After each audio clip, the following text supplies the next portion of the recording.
हनुमान जी महाराज ने विप्र का वेश बनाया और ब्राह्मण का वेश बना तो लिया, पर देखो भैया भगत के भीतर जो भाव है वो कितने भी पर्दे में आ जाए वो भाव कभी छुपने वाला नहीं है।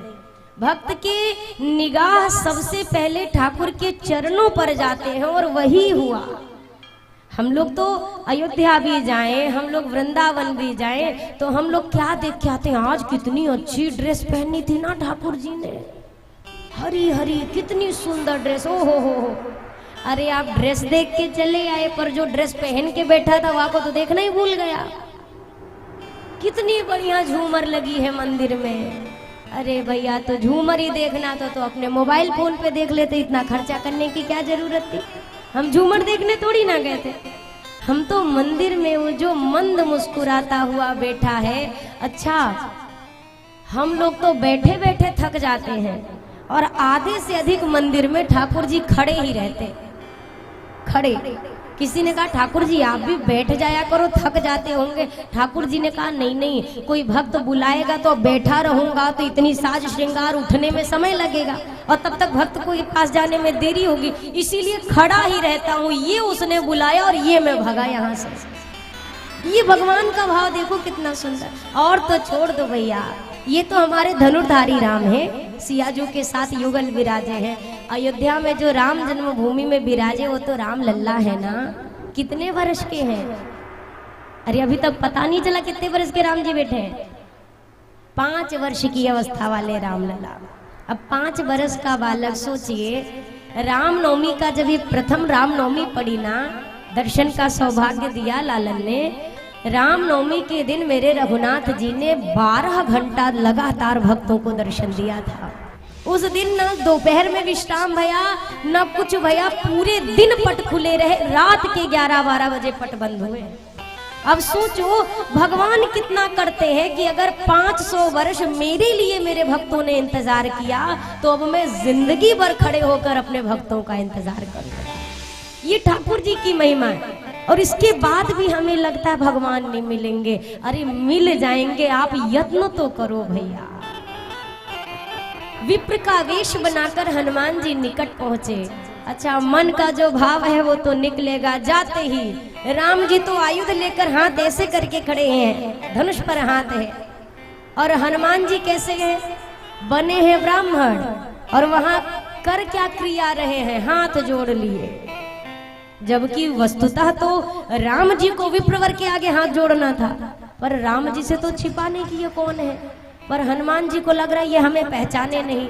लेकिन जो भक्त का भाव, सबसे पहले भक्त की बड़ी सुंदर लक्षण है, जिसके जीवन में भक्ति होगी ना भैया, उसका सर सदैव नीचे रहेगा। कोई उसके सामने झुके उसके पहले वो झुक जाता है, उसके पहले हाथ यूं होते हैं, निगाहें नीची होती हैं। ये संत के लक्षण है, ये भक्त के लक्षण है। और जो ऐंठ के घूमता रहे वो केवल संसारी का लक्षण है।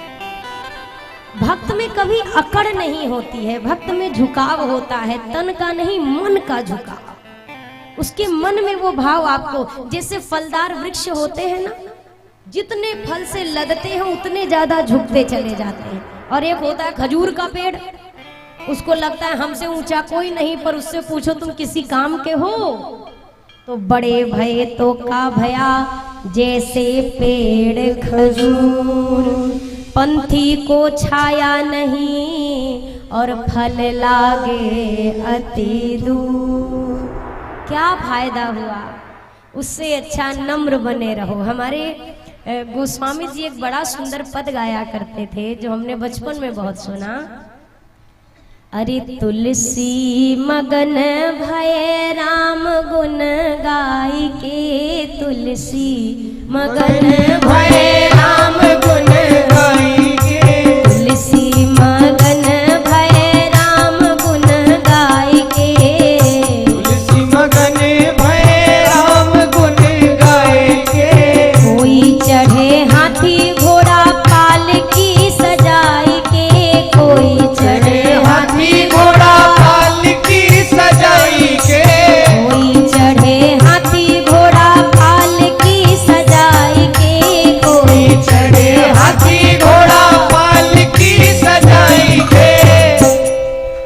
संत चले पैदल पैदल चीता बचाई के, संत चले पैदल पैदल चीता बचाई के, तुलसी मगन भय राम गुण गाय के, तुलसी मगन भय राम गुण गाय के, कोई खावे लड्डू पेड़ा बर्फी मंगाई के, कोई खावे लड्डू पेड़ा बर्फी मंगाई के, कोई खावे लड्डू पेड़ा बर्फी मंगाई के, कोई खावे लड्डू पेड़ा बर्फी मंगाई के, अरे संत खावे रूखा सूखा भोग लगाई के, संत खावे रूखा सूखा भोग लगाई के, तुलसी मगन भय राम गुण कोई ओढ़े साल दुसाला रेशमी बुराई के, अरे संत ओढ़े काला कंबल धूनी रमाई के, संत ओढ़े काला कंबल धूनी रमाई, कभी घी घना कभी मुट्ठी भर चना कभी वो भी मना, ये संतों की रहनी है। बहुत मिल जाए तो फूलते नहीं हैं और कुछ ना मिले तो रूठते नहीं हैं। हमें बहुत मिल जाए तो फूल तो जाते हैं और कुछ ना मिले तो ऐसा नहीं स्वभाव कि चलो कल तो मिला था आज तो छोड़ दो। हमारा स्वभाव कैसा, हमको जो मिला है हम उसमें तो संतुष्ट हो ही नहीं पाते। हमें कब की चिंता है, कब की होती है, कल क्या होगा। एक व्यक्ति के सामने सुंदर भोजन परोसा उसकी धर्म पत्नी ने। अब इन्होंने भोजन किया तो गलती से आज ये नमक डालना भूल गई थी और थोड़ा स्वाद भी ऊपर नीचे हो गया। अब जैसे एक और खाया थोड़ा भी स्वाद सा भोजन, इसने थाली फेंक दी। इतना खराब भोजन, एक तो सुबह से शाम तक थक गया, ऊपर से ऐसा भी ढंगा भोजन, थाली सरका दी, नहीं खाया गुस्से में। दूसरे दिन भाई पत्नी ने ध्यान दिया कि आज स्वाद में कोई गड़बड़ी नहीं होनी चाहिए, खूब अच्छे से बनाया और सबसे पहले अपने सास ससुर को खिलाया कि आप बढ़िया चख लो, कोई कमी हो तो बता देना। अब सास ससुर ने भी खूब प्रशंसा करी। अब इसको लगा अब तो कोई दिक्कत नहीं, अब अच्छे से पाएंगे। पति देव आए, थाली सजाई, भोजन परोसा, एक और खाते ही इन्होंने फिर थाली सरका दी। अब पत्नी ने कहा देखो जी रोज रोज वाला नहीं ठीक है, कल हमारी गलती थी, हमने मान लिया, आज आपने थाली क्यों खिसकाई, सबने खाया, सबको अच्छा लगा, आपको क्या कमी लग गई। तब तक पति बोल पड़ा, अरे जैसा आज बनाया है वैसा कल क्यों नहीं बनाया था। अब आप बताओ, जो कल बन चुका है वहां जाके जो तुम्हें मिला है तुमने तो उसको भी ठोकर मार दी। अगर आज थाली में खीर है तो आदमी एक एक चम्मच, आज तो खीर मिली, अब पता नहीं कल मिलेगी कि नहीं मिलेगी, कल क्या मिलेगा, अरे तुम्हारी तो खीर भी नमकीन हो गई होगी। इतनी चिंता। अरे चिंता चिता समान है, अंतर है बस एक, चिता जलाए मरे को और चिंता जीवित देह। चिता तो मरने के बाद फूंकती है पर चिंता तो जीते जी आदमी में आग लगा देती है। हनुमान जी विप्र वेश में हाथ जोड़ के, ये संत का भक्त का स्वभाव, और क्या कहते हैं, को तुम श्यामल गौर शरीरा, को तुम श्यामल गौर शरीरा, क्षत्रिय रूप फिरहु बन वीरा, क्षत्रिय रूप फिरहु बन वीरा, कठिन भूमि कोमल पदगामी, कठिन भूमि कोमल पदगामी, कवन हेतु विचरे हो वन स्वामी, पवन हेतु विचरे हो वन स्वामी। हनुमान जी ने प्रश्न किया है और उस प्रश्न के उत्तर में अब रघुनाथ जी उत्तर दे रहे हैं। अच्छा हनुमान जी ने क्या बताया, क्या कि मेरा नाम हनुमान है, अच्छा आप कौन है, कहाँ से हैं, बताया क्या। ब्राह्मण वेश बना के गए और ब्राह्मण वेश तो बना लिया, बने हैं विप्र और सामने खड़े राम जी से कहते हैं स्वामी कहाँ से आए हैं, किधर जा रहे हैं। जरा बताइए तो सही। अब राघव जी ने उत्तर में कहा, हे विप्रवर, कौशलेश दशरथ के जाए, कौशलेश दशरथ के जाए, हम पितु वचन मानि बन आए, हम पितु वचन मानि बन आए, नाम राम लक्ष्मण दो भाई, नाम राम लक्ष्मण दो भाई, संग नारी सुकुमारी सुहाई, संग नारी सुकुमारी सुहाई, यहाँ हरि निश्चर वैदेही, यहाँ हरि निश्चर वैदेही, विप्र फिरहि हम खोजत तेहि, विप्र फिरहि हम खोजत तेहि, आपन चरित कहा हम गाई, अपन चरित कहा हम गाई, कहु विप्र निज कथा बुझाई, हम विप्र निज कथा बुझाई, मंगल भवन अमंगल हारी, मंगल भवन अमंगल हारी, रहु सुदशरथ अचिर बिहारी, प्रभु सुदशरथ अचिर बिहारी। इस चौपाई को तो जब स्मरण में आए हमेशा गाते रहा करिए। ये भगवान शिव के द्वारा किया गया मंगलाचरण है। मंगल भवन अमंगल हारी, द्रवं सो दशरथ अजिर बिहारी। मंगल को करने वाले, समस्त अमंगलों को हरने वाले, दशरथ जी के आंगन में विहार करने वाले राम जी मेरे ऊपर द्रवीभूत हों या द्रवित हों, जब भी स्मरण में आए। इसीलिए मैं इस चौपाई को बीच बीच में बार बार गवाती हूँ आपको। हनुमान जी ने प्रश्न किया है, को तुम श्यामल गौरी शरीरा। आप श्याम और गौर वर्ण के दोनों कौन हैं? क्षत्रिय रूप फिरहु बन बीरा।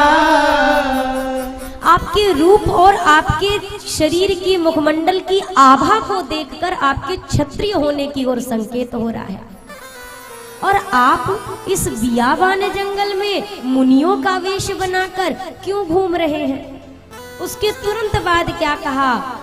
स्वामी, ये कठिन भूमि कोमल पदेगामी। धरती बड़ी कठोर है, आपके चरण बड़े कोमल जान पड़ते हैं। और हे नाथ, कवन हे तो बिचरे हो वन स्वामी। आप किस कारण से इस जंगल में विचरण कर रहे हैं? ये चरण आपके कष्ट पा रहे होंगे कठोर धरा पे पड़ के। जरा बताइए तो सही, आप क्यों आए हैं? अच्छा, अगर देखा जाए दोनों के स्वरूप की ओर, हमारे राघव जी क्षत्रिय हैं, क्षत्रिय कुल में आए, और हनुमान जी अभी विप्र बन के आए। तो अगर राम जी विप्रवर को स्वामी कहकर प्रणाम करें, ये बात अभी समझ में आ रही है, क्योंकि भाई वेश हनुमान जी ने विप्र का लिया। लेकिन विप्र बनने के बाद भी हनुमान जी का स्वभाव कहाँ से जाएगा? हाथ जोड़कर कहते हैं, स्वामी, चरण आपके कष्ट पा रहे होंगे, आप क्यों आए हैं? हनुमान जी, राम जी ने लखन लाल के मन में मन प्रेरणा करके कहा, लखन, ये तो हनुमान जी हैं, पर देखो तो कैसे अपने आप को छुपा रहे हैं। अब अगर भगत जी ही अपने आप को छुपा रहे हैं तो हम भी छुपाएंगे नहीं, हम भी छुपाएंगे, हम भी नहीं बताएंगे। जब तक हम भगवान के सामने जाकर अपने पूरे जीवन को उजागर नहीं करते, प्रभु अच्छा हूँ या बुरा हूँ, जैसा भी हूँ तुम्हारा, ना तो मुझ में इतनी कमियां है, मैं झूठ बहुत बोलता हूँ, मैंने इतनी गलतियां करी हैं, मेरे अंदर ये बुराई है। अच्छा एक बात बताइए, डॉक्टर साहब के पास जाइए और डॉक्टर साहब से अपनी बीमारी सच सच ना बताइए। डॉक्टर साहब कहे क्या समस्या है, अब आपके पेट में दर्द हो, कह दो नहीं नहीं नहीं थोड़ा सिर में तकलीफ है। पेट दर्द कभी मिटेगा क्या? अरे खोपड़ी हिलाइए, बताइए पेट दर्द जाएगा अगर नहीं बताएंगे तो? अगर आप वकील साहब के पास जाइए और जो असली मुकदमा हो, जैसे मान लीजिए दो जन के बीच में झगड़ा भया, अब आपने उसको 3 थप्पड़ मारा है सामने वाले को, और वकील साहब पूछे सही सही देखो सब बता देना, आपने तो कोई आघात नहीं किया था ना। अब आपको नहीं नहीं नहीं हमने नहीं, उसी ने मारा। और मान लो कहो कि वीडियो रिकॉर्डिंग में आया होगा कि आपने भी धरा है 3-4 उसको, फिर वकील साहब तो मुकदमा पेश कर दिए और जज साहब के सामने किसी ने वीडियो दिखा दी, झूठ बोल रहा है देखो इसने भी मारा था। अब वकील आपका मुकदमा छोड़ेगा कि नहीं छोड़ेगा? झूठा आदमी, हमसे ही झूठ बोला।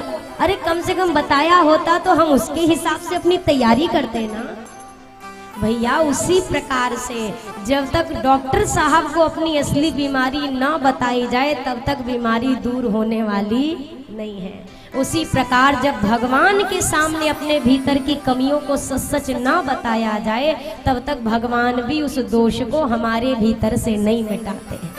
हम कहे प्रभु ये कमी है, देखो आप ही दूर कर सकते हो, मेरे वश की बात नहीं है कि मैं दूर कर सकूं, मैं नहीं दूर कर सकता, पर आप सर्व समर्थवान हो। अगर आपका नाम पतित पावन है तो मुझसे बड़ा पापी संसार में कोई नहीं। अगर आपका नाम शरणागत है, वत्सल है, तो मैं आपकी शरण में आया हूँ। अगर आपका नाम भक्त वत्सल है तो प्रभु झूठा ही सही पर आपका भगत बना तो मैं फिरता ही रहता हूँ। अपने नाम को ही कम से कम सार्थक कर दो। कब होगा? जब कहेंगे तब ना होगा भैया। जो भाषा आती है उसी भाषा में बोलो ना। ऐसा तो नहीं है कि भगवान हिंदी भाषा समझेंगे, कोई बुंदेली बोल दे तो भगवान के अरे हमें तो ये भाषा आती ही नहीं है। भगवान तो कोई भी प्रार्थना, किसी भी भाषा की प्रार्थना सुन लेते हैं, क्योंकि सारी चीजें उनके द्वारा ही तो निर्मित हैं। वही तो कण कण में बैठा बसा है ना। कह के तो देखो ना भैया। हनुमान जी ने जब छुपाया तो आप दर्शन करो, राम जी ने भी ऐसा नहीं बताया कि भक्त के सामने ये तो इनसे क्या छिपाना, अपना अलौकिक तत्व नहीं उजागर किया। क्या परिचय दिया? कौशलेश दशरथ के जाए, हम तो राजा दशरथ जी के बेटा हैं, पुत्र हैं। मैं राम हूँ, ये मेरा अनुज लक्ष्मण है। और हे विप्रवर, नाम राम लक्ष्मण दो भाई, संग नारी सुकुमारी सुहाई। मेरे साथ मेरी भार्या वैदेही भी थी, पर यहाँ पर राक्षस ने मेरी वैदेही का हरण कर लिया। और विप्रवर, हे विप्रवर, हम उन्हीं की खोज करते हुए इस जंगल में फिर रहे हैं। अभी तक हनुमान जी नहीं पहचाने हैं राम जी को। नाम भी बता दिया, स्थान भी बता दिया, अब तक नहीं पहचाने। अब प्रभु ने जो एक वाक्य कहा, विप्रवर आपन चरित कहा हम गाए। हे विप्रवर, अपना चरित्र तो हमने गाकर आपको सुना दिया, अब जरा आप अपना चरित्र बताइए। चरित्र शब्द सुनते ही मेरे हनुमान जी महाराज चरणों में गिर गए और कहा, प्रभु चरित्र भगवान का होता है, वानर का कोई चरित्र थोड़ी ना होता है, मैं क्या सुनाऊं आपको। चरणों में गिर पड़े, तुरंत पहचान गए। राम जी ने परिचय तो पहले दिया, पर पहचानने में इतनी देर क्यों हो गई हनुमान जी को? तुरंत चरणों में गिरना था। जैसे बोला कि मैं राम हूं, ये लक्ष्मण है, चरणों में गिरना था। और कब गिरे? जब राम जी ने ये कहा, मैंने अपना चरित्र आपको गाकर सुनाया। अर्थात ये कि ये प्रसंग ने संकेत दिया, भैया इस संसार में अगर किसी का चरित्र गाने लायक है तो वो सिर्फ और सिर्फ भगवान का चरित्र है, किसी इंसान का चरित्र नहीं है। भगवान के जीवन पे पोथी बनी, कितनी गाई जाती है, कितनी सुनी जाती है, लोगों का उद्धार हो जा रहा है। अपने अपने जीवन पे भी एक एक पोथी बनवाई और देखिए कितने कथावाचक उसको वाँचते हैं। अब पता तो चले हमारा जीवन कैसा है। कितने लोग वाँचेंगे? मान लीजिए आप में से या मेरे जीवन का एक ग्रंथ तैयार किया जाए, अब उस कथा को नाम दिया जाए कि चंद्रकला जी के जीवन की कथा होनी है, कितने श्रोता सुनने आएंगे, कितनी बार सुनने आएंगे। इस संसार में किसी इंसान के चरित्र में वो प्रभाव नहीं है जो किसी जीव को 1 मिनट के लिए भी अपने निकट बैठा सके। सिर्फ और सिर्फ भगवान के चरित्र में वो प्रभाव है कि 4 घंटे के बाद भी जब उठते हैं तो घड़ी, अरे आज इतनी जल्दी पता ही नहीं चला, मालूम ही नहीं पड़ा कैसे वक्त बीत गया। ये सामर्थ्य ना वक्ता की है ना उसके वक्तव्य की है, ये रघुनाथ जी के कथा की सामर्थ्य है। अगर कोई कहे मैं बिठा के रखती हूँ तो हमारी बात सुनने तो 2 जन ना बैठे, कौन बैठेगा यहाँ भगवान की चर्चा को छोड़कर। लेकिन जब जगदीश की चर्चा होती है तो व्यक्ति को वक्त का पता नहीं चलता। ये कथा भक्त के मन को चुंबक की तरह अपनी ओर खींच लेती है, अपनी ओर खींचती है। अब देखो काम का समय, मैंने जितना यहाँ के बारे में जाना, इस समय बहुत काम का समय चल रहा है ना, बहुत लोग व्यस्त हैं। इतने काम के बीच में भी जो राम वाले थे वो यहाँ पर कई चेहरे ऐसे जो मैंने 9 दिन देखे हैं कथा में, वो आ रहे हैं। काम उनके भी होंगे पर उनके लिए उनका काम राम के बाद आता है, और जो फंसे हैं उनके लिए काम पहले आता है, राम बाद में आता है। अब जो काम में पहले फंसा है राम में बाद में जाएगा तो भगवान भी कहेंगे पहले तुम काम करो, हम भी बाद में ही आएंगे। जब तुम बुलाओगे तो हम भी बाद में। अच्छा आप बताओ, स्वामी को सेवक की आज्ञा का पालन करना चाहिए कि सेवक को स्वामी की बात माननी चाहिए? किसको किसके हिसाब से चलना चाहिए कहिए?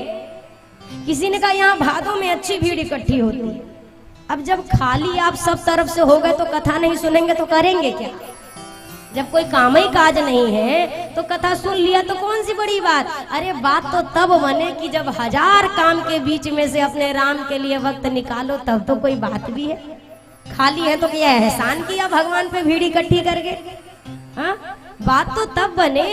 अब जो आदमी, इसीलिए कहा गया संतों का किया गया घंटों का भजन और गृहस्थी का किया गया 1 मिनट का भजन एक बराबर कर दिया गया।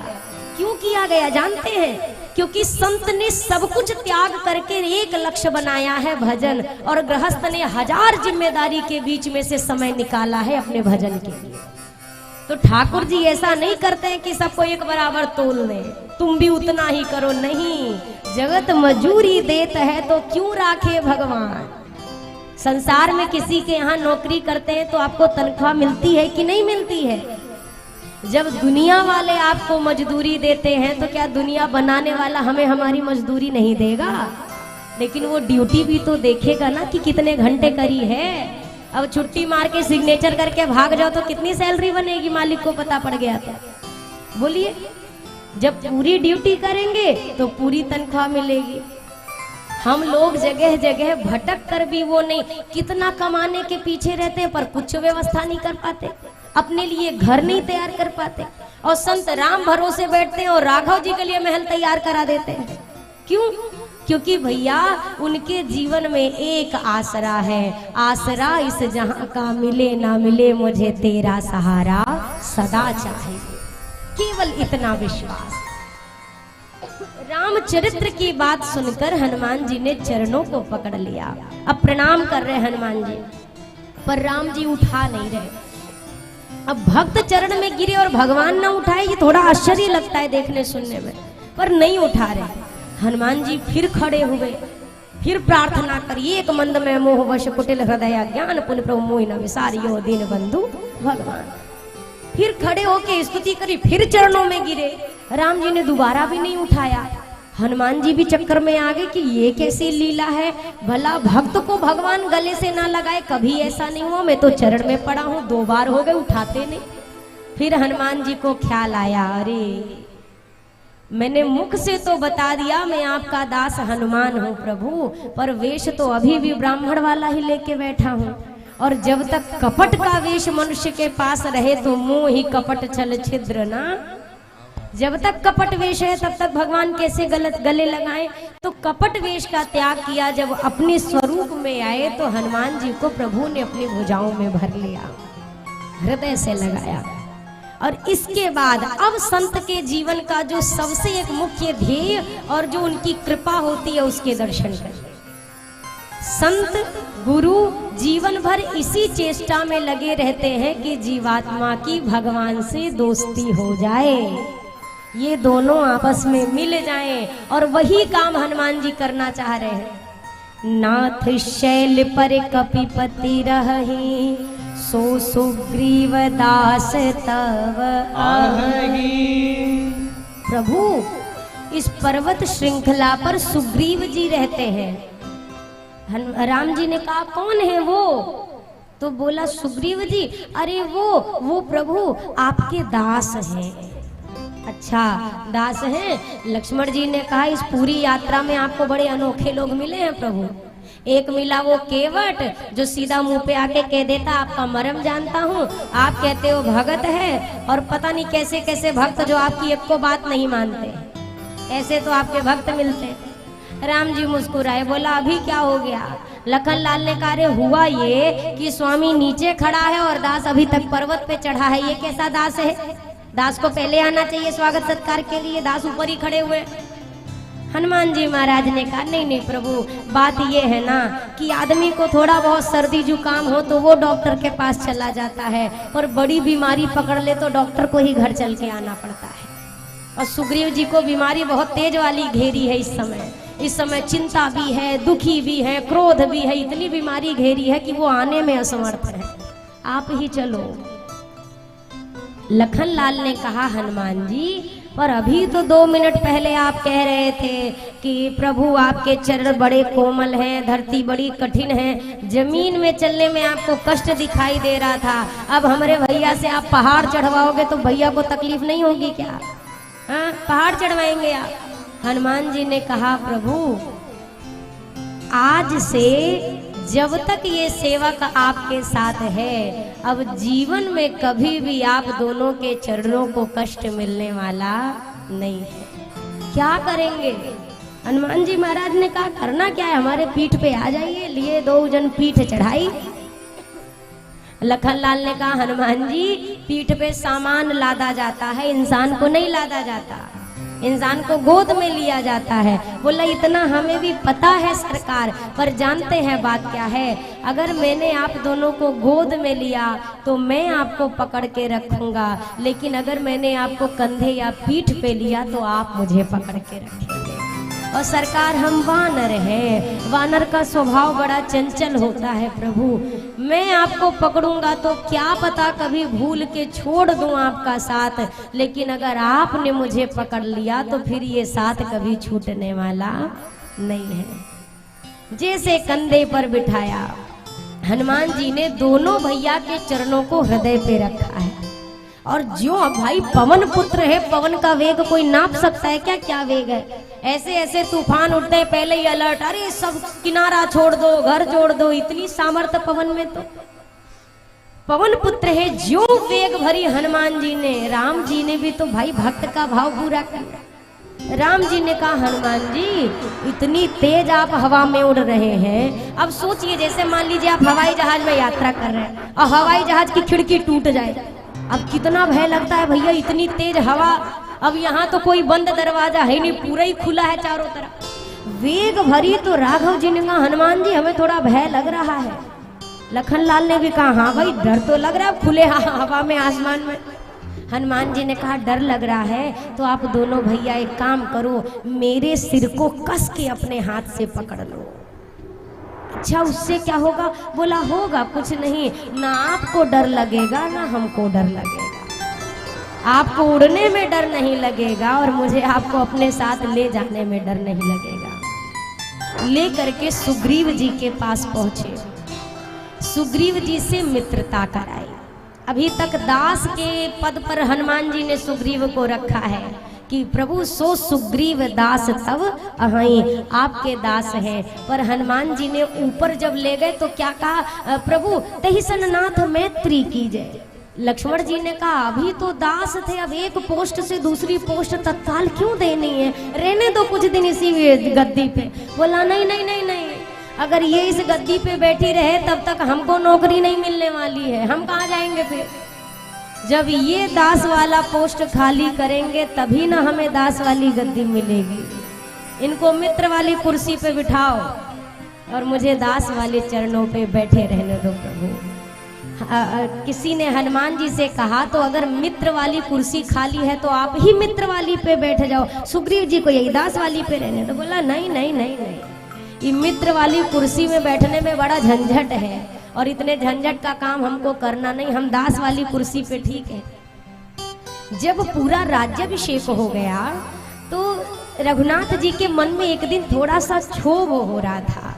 किस बात का? रघुनाथ जी सोच रहे, बताओ जिसने जिसने मेरी इस पूरे युद्ध में सहायता की, मैंने सबको कुछ ना कुछ दिया।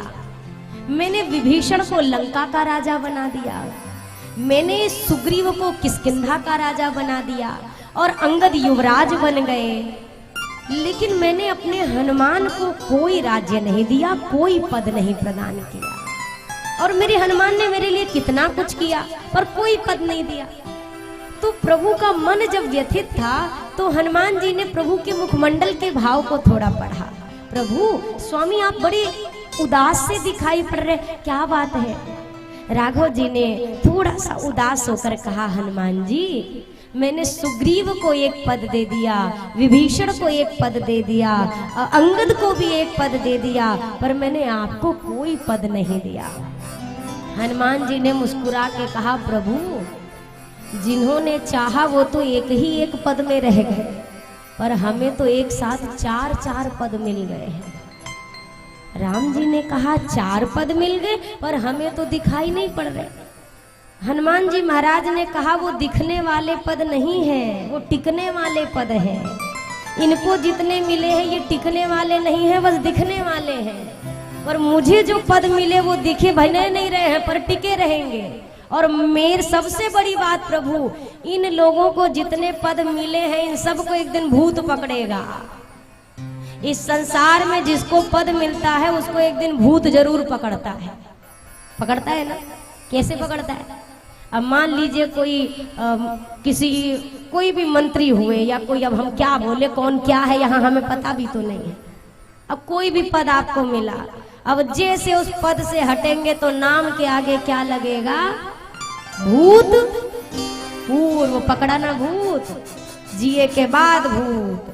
और सोचिए मर भी गए तो भी ये भूत पीछा नहीं छोड़ता, भूत पूर्व स्वर्गीय फला फला फला फला फला। हनुमान जी ने कहा पर हमको जीवन में कभी भूत पकड़ने वाला। राघव जी ने कहा पर मिला क्या है, कौन सा पद मिला ये तो बताइए। हनुमान जी ने कहा प्रभु 2 पद आपके मिल गए, 2 पद किशोरी जी के मिल गए, अब बताओ 4 पद पाने के बाद और कौन सा पद मुझे चाहिए?